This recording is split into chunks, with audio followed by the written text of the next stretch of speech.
You ask Tiger to solve. This deals with linear equations with one unknown. The final result is z equals -2/19. Let's solve it step by step. Simplify the expression. Group like terms. Multiply the coefficients. Group all z terms on the left side of the equation. Add z to both sides. Group like terms. Simplify the arithmetic.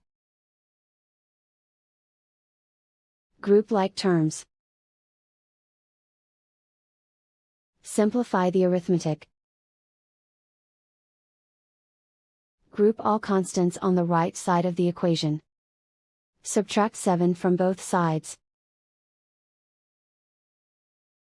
Simplify the arithmetic.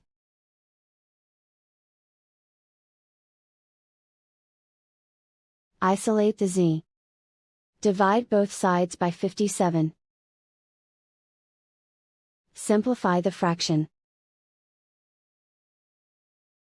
Find the greatest common factor of the numerator and denominator. Factor out and cancel the greatest common factor. And so the final result is z equals -2/19.